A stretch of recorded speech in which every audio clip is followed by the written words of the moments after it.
Happy Thanksgiving, everybody. On this episode of the PokerUpdate.com Weekly Burn and Turn, we talk about new exciting developments for online poker in Pennsylvania. There's a second topic. I don't remember what it is.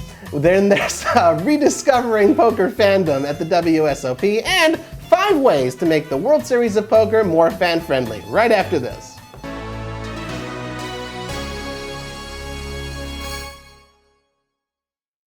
Hello and welcome everyone to another rousing episode of the PokerUpdate.com Weekly Burn and Turn for the week of November 22nd, 2015. I'm Robbie Straczynski. And I'm Shimmy Weiss. Thanksgiving Thanksgiving! episode! Happy Thanksgiving, everybody! How's it going? Mayflowers, huh? Plymouth Rock.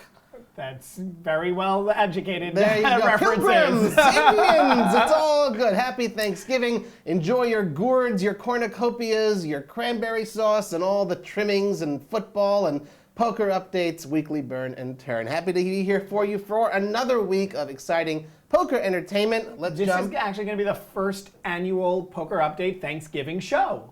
It's our first time that we could say it's the Thanksgiving show. It is a Thanksgiving show. Join us every year. Every Thanksgiving and every week in between, if you don't mind. So let's jump right into the first topic, Pennsylvania.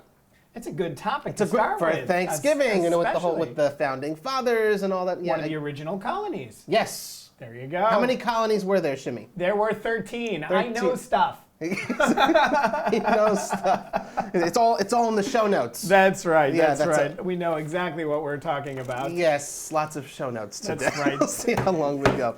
Pennsylvania in the news this week because online gaming passed the committee bill. Yay, right, or whatever. This is a very good step. This means that we're very soon having another state that legalizes online gambling. Hopefully, again, let's not get too far ahead of ourselves. It's not like, like during Thanksgiving dinner, they're like, hey, turkey, but there was a lot of stuff to get through first. All right, but the path is cleared. We're certainly on clear. the way there. How many states do we have now? We're talking about this. Pennsylvania's going to join what? Delaware. We always make fun of Delaware. Delaware, New Jersey. Thank you to our one Delaware viewer, by the way. There's one more, right? And, Delaware, New Jersey. And Nevada. Nevada, that's right. Vegas, Did California do it? Yeah. No. What's going on, California? Come on, man. Seriously, New Jersey doesn't and California doesn't manage it? Get with the program, people. Hopefully soon.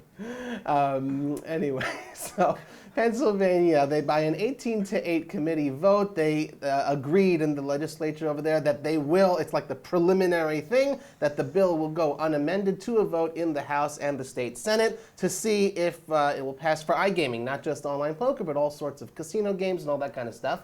And if it does, if it passes the House and passes the Senate, then it'll go on to the governor. That's, how the bills are passed. So, yay! 18-8, that's practically unanimous by political standards. I guess you could say. But the fact is, everyone's very excited. It's great. It's good. But the process is slow. Kind of slow, like, how you digest a Philly cheesesteak. Slow, right? Well, I hope so. That's kind of slow. But nonetheless, it's very good news. We're very happy to hear it. And of course, what would be great, hopefully it does pass and hopefully they get those interstate agreements. And, at some point, I don't know if we'll get all 50 states. We will. We're going to get there. We'll definitely get there. Just give it time. This is a very good step. Again, we're seeing, and it's the first one in what, 2 years now. So it's nice to see some progress. Right. I don't know if all 50 states are going to do it, but we're definitely going to have a good number. You want to sing a song about the 50 states, Jimmy? Yeah. Do you know all the 50 states? I know. I know Nevada. And New Jersey Jersey and Delaware, and I know Pennsylvania. Legalized online gambling because that's all we need to know That's what about. we know. I know three. If you watch Animaniacs, you can learn all the states and their capitals. Sure. Columbus is the capital of Ohio. There we go. That's the only one I remember. Okay. so we hope to see some more progress and, of course, give thanks, see what we did there, to another state hopefully very soon to pass. I saw what you did there. Thank you, Shimmy. To another state. So, speaking of watered-down poker content, No? Okay. Oh, God. We got to work on that. We'll work on that. This Thanksgiving, I'm thankful for the good segues we've had. I'm thankful to have a co-host, because it's very difficult to do this on your own. We'll talk about another article written by David Huber about informed versus watered-down poker content. Obviously, we're the informed. Very clearly, we are the informed. We bring deep analysis of poker and the finest details of the game, right? Yeah. This is where you comment below. All I want to see is one word, right. Yeah, I'm thankful for the 2 subscribers that we have here. But no, it's a very good article, actually. It's asked the question of which attracts new players better to the game. I think it's interesting. I think, first of all, it's always good to have a variety of poker content out there, stuff for the grinders and for the professionals to improve their game, just like poker coaching videos and things like that, and then some more entertaining shows, Right. Like here, the weekly Burn and Turn. But, some of the podcasters, some of the live streamers we want to talk about, they're really, really great at this, and they are bringing new players to the game. And they're fun to watch, which is the most important thing. That's the reason you guys watch us, because we're entertaining. We try. As my wife says, we're adorkable. Adorkable. Wow. Yeah. A little bit of a stretch. Actually, A little bit of a stretch. it's a real word. Don't look it up. Don't look it up. And I'm thankful for Webster's dictionary. Yes. The truth is, though, there also has to be something for the newer players, the players who are not as informed about poker. I mean, if I'm sitting down and watching curling, for example, I need to have the basics. I need to have an announcer who's going to walk me through the process. Otherwise, it just looks like a bunch of people sweeping the ice. Right, because everyone is sitting down to watch curling. There are more people than you'd think that would watch curling. There's like at least 17 Canadians who watch it, right? Well, it's the official Canadian sport. I mean, there's ice. I think it has to be Canadian, right? Ice is Canadian. It's like whirly ball. Are you familiar with whirly ball? That's not a real thing.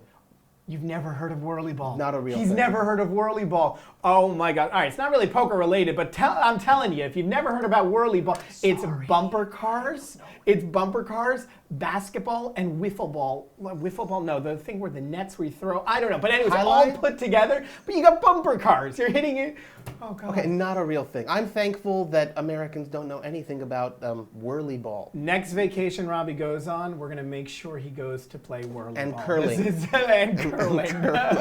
And curling. Anyway, so about the more informed poker content, definitely want to give a shout out to Joey Ingram, Papi. He's the one who is putting the Poker Life podcast together. Lots of very interesting guests, and of course they talk about poker strategy once in a while, and PLO, Pot Limit Omaha, and then there's the Jason Somervilles and the Jamie Staples who, also throw in once in a while a little bit of strategy, but people are tuning in to enjoy what they have to do and be entertained. So a lot of good streamers out there, a lot of good poker entertainment out there, a lot of good strategy out there, and it's a good thing that these guys are doing what they do. They are bringing new players to the game, and that's sort of what we're trying to do here as well. I think both of them have their merits, and and I don't think you should have just one or the other. You need to have it watered down as well as you need to have informed reports. It's important in order to attract as large a crowd as possible. Agreed. One other thing also about interesting to examine.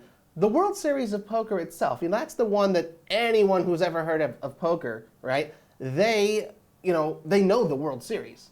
Everyone has seen an episode of the World Series. But that itself, I became a poker fan a very, very long time ago. And, back during the Moneymaker boom era, and also even before that, the coverage that they used to give that was very, very basic. They were like, and a flush beats a straight. Right. Everyone knows that now, though, right? So the thing is, even the World Series, they have evolved, and they realize that, people are much more aware of what poker is. It's much more popular in the culture and everything. So they bring in professional players. They do some commentary, and even that type of coverage, it is still watered down because you got those side action championships from Norman Lawn. What they do with Norm. I think What's his name? Norman Chad. Sorry, Norm.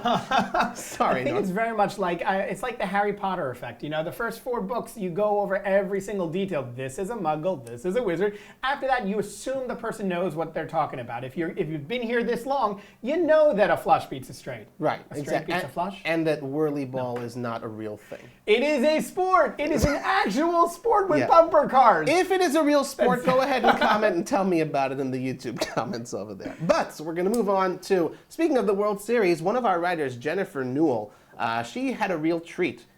She was treated by Pierre Newell, who was a November Niner, to go and watch him at the World Series at the final table a couple weeks ago. What an exciting thing to have happen. That's really such an amazing experience. Totally jealous, Jennifer. Wow. Definitely read the article because it's really interesting, the whole process and everything, just seeing it as a spectator. I hope one day we get to do that. Yeah. And even report on it. Yeah, I'm waiting which poker player is going to go ahead and invite us to That's just right. rail him, whether it's the final table or even our the 1-2 cash game. We're going to stop saying nice things about players. Right. Well, Phil Hellmuth. Let us watch our, fly us into the neighborhood game. We're waiting for that. Yes, Phil. You want to play against us, Phil. It's been so long since you've played against players on our level.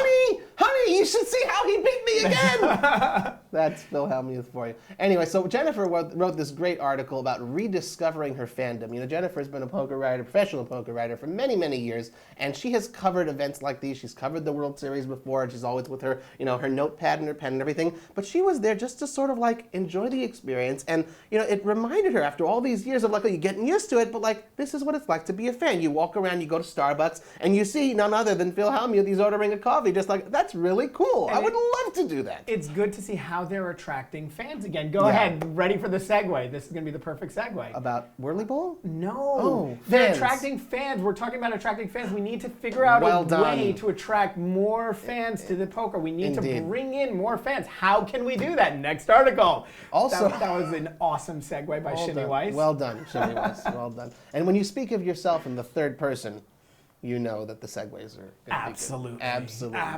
So the final topic we're going to cover here, yes, it was how to make the WSOP more fan-friendly. Again, Jennifer was there as a fan, and she was able to put together a really good article, ideas for how the World Series can be more for the fans, because it's like an event. You see all these people gathered around the final table and cheering everybody on.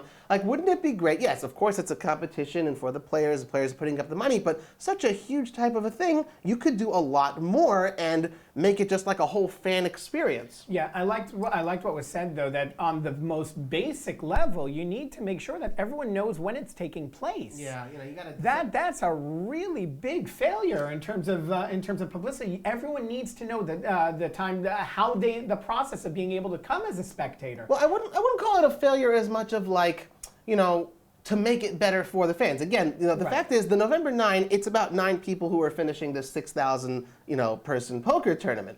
But to make it even better, even more fan-friendly, think about it sort of like, WrestleMania, right? It's obviously, the guys who are and girls who are competing in the ring, and they're, fighting each other, and fake fighting, whatever you want to call it, with entertainment and stuff, but they make it a whole big fan experience. They have, and another thing she suggested, like a meet and greet with the broadcasters, with the players. That would be amazing. With wrestling, I want to see trash talk.